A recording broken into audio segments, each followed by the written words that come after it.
7 अक्टूबर 2023 को जब हमास ने इजराइल पर अब तक का सबसे बड़ा हमला बोला था, तब आईडीएफ के एक विशेष दस्ते का नेतृत्व कर रहे थे एक अरब बेदुइन मुस्लिम कमांडर। यह नजारा पूरी दुनिया के लिए चौंकाने वाला था, क्योंकि एक तरफ हमास के रॉकेट गजा से इजराइल पर बरस रहे थे, वहीं इजराइल की तरफ से जवाब देने के लिए मोर्चे पर एक मुस्लिम कमांडर डटा हुआ था।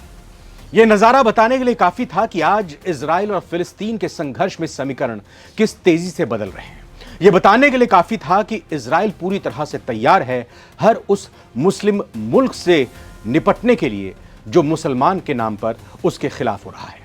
यह कोई इकलौती घटना नहीं है। साल दर साल आईडीएफ में मुस्लिम युवाओं की संख्या बढ़ती जा रही है।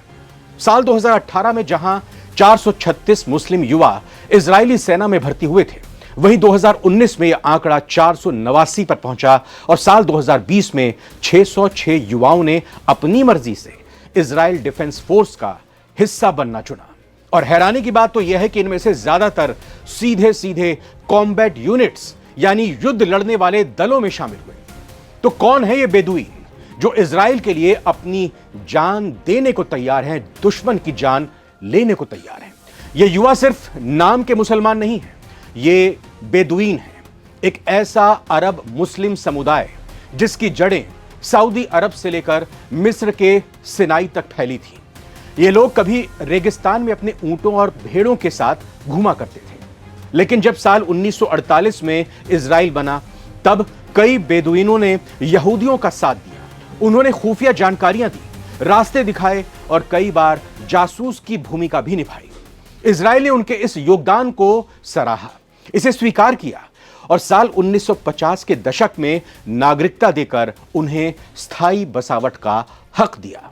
आज करीब 2,10,000 बेदुइन दक्षिण इजराइल के नेगेव रेगिस्तान में रहते हैं। कभी घुमंतु जीवन जीने वाले ये लोग अब इजरायली समाज का अभिन्न अटूट हिस्सा बन चुके हैं और उनकी अगली पीढ़ी अब आईडीएफ की वर्दी पहनकर इजराइल के लिए लड़ रही है। ईरान के खिलाफ इजराइल की इसको क्या सबसे बड़ी चाल माना जा रहा है? दरअसल ईरान और उसके समर्थक आतंकी गुटों के खिलाफ इजराइल के पास ये बेदुइन सैनिक किसी सीक्रेट वेपन से कम नहीं है। साल 2003 में इजराइल ने पहली बार Bedouin search and rescue unit बनाई थी। उसके बाद से यह यूनिट लगातार मजबूत होती गई। साल 2018 में इस यूनिट में 84 सैनिक थे, जो 2020 तक 171 हो गए। साल 2021 में करीब 600 बेदुइन युवाओं ने आईडीएफ ज्वाइन कर ली।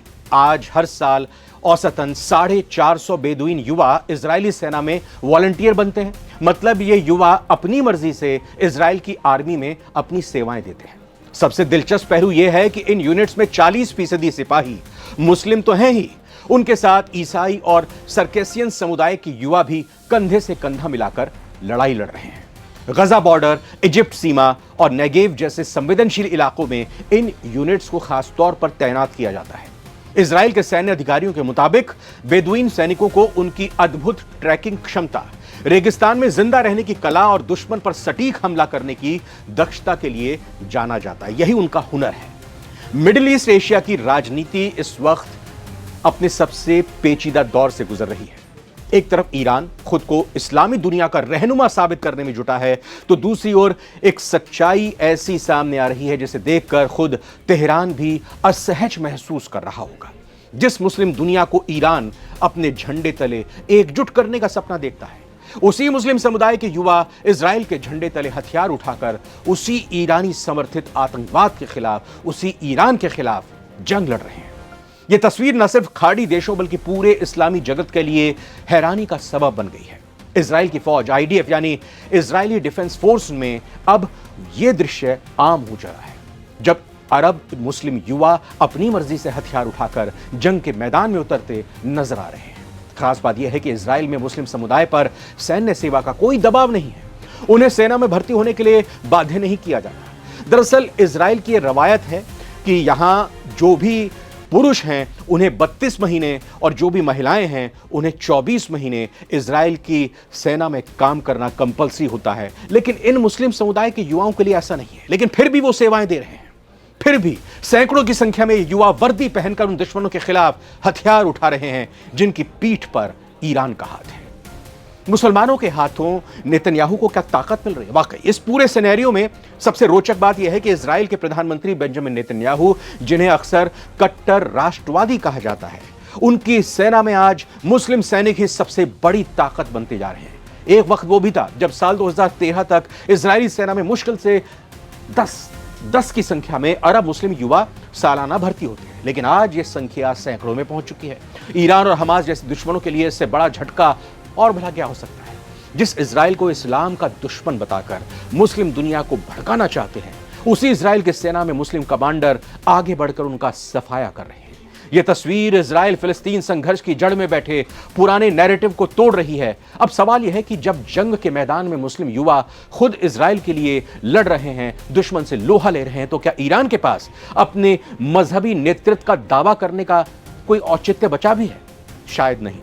यही वजह है कि इजराइल अब न सिर्फ जंग के मैदान में बल्कि इस्लामी दुनिया के मनोवैज्ञानिक युद्ध में भी बाजी मारता नजर आ रहा है। आइए अब आपको ईरान और इजराइल युद्ध में 16 जून की तारीख की रात से इस वक्त जब हम वीडियो रिकॉर्ड कर रहे हैं क्या कुछ हुआ है। दरअसल इजराइल के तेल अवीव और ईरान की राजधानी तेहरान में धमाकों की खबर आई। ये दोनों ही देश एक दूसरे पर मिसाइल और ड्रोन से अटैक कर रहे हैं।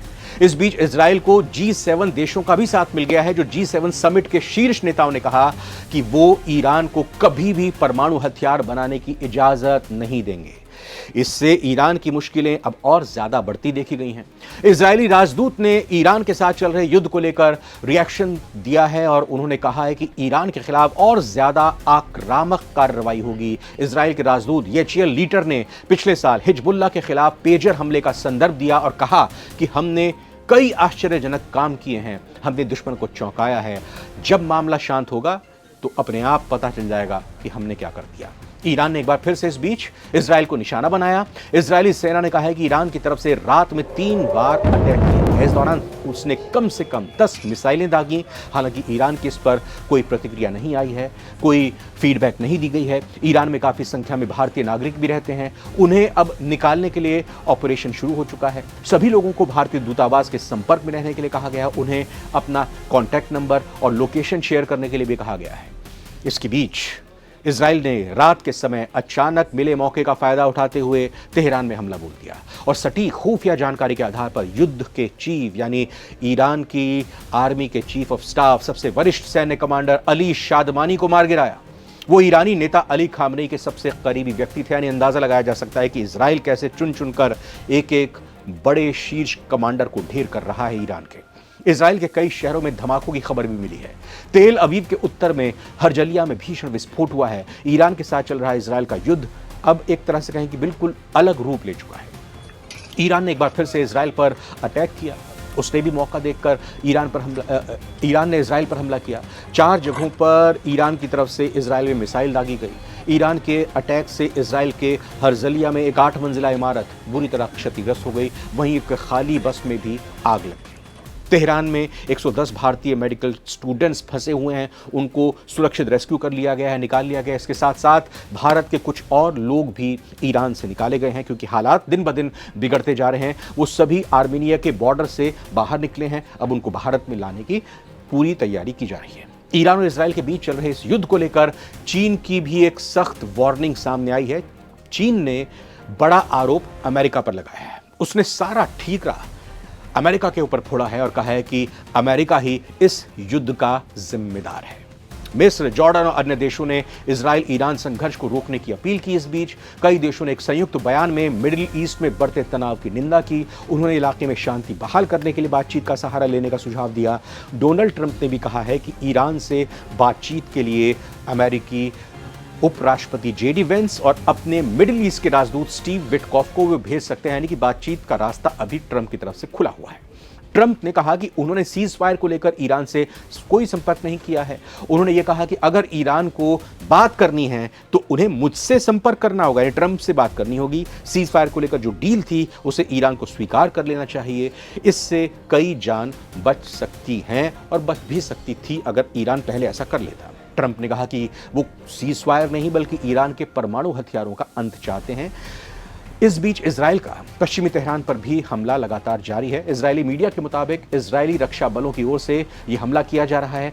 ईरानी सरकारी मीडिया के मुताबिक इलाके में हवाई सुरक्षा को सक्रिय कर दिया गया है। इसके साथ ही G7 से अमेरिका के राष्ट्रपति ट्रंप लौट आए हैं। उन्होंने कहा कि ईरान परमाणु बम बनाने के बेहद करीब है।